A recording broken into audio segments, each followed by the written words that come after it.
Beaucoup de gens ont peur du silence parce qu'ils seraient obligés d'affronter ce qu'ils sont vraiment. Je suis tombée sur cette phrase aujourd'hui, je vais devoir amener ma fraise.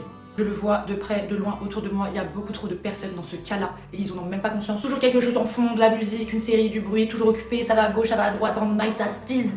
Juste pour faire taire tout ce qui, là-dedans et là-dedans, veut te faire entendre. Des relations vides pour pas se retrouver tout seul, des dépendances à tout et n'importe quoi, parce que se retrouver seul dans le silence le vrai, ça oblige à se retrouver seul avec soi-même.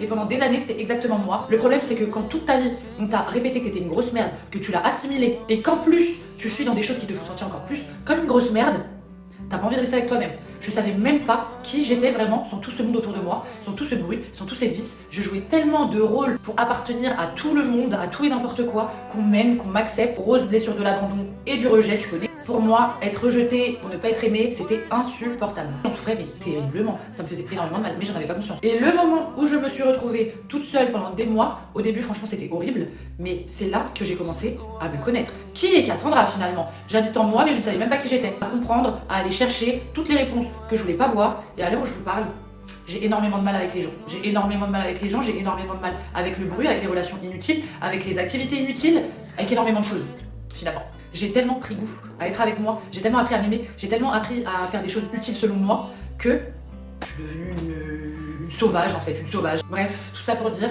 les démons que tu fuis finiront toujours par revenir, si tu ne les tues pas. Pour les tuer, il faut les comprendre, il faut les connaître, les regarder en face. Et ça commence dans le silence, que beaucoup fuient.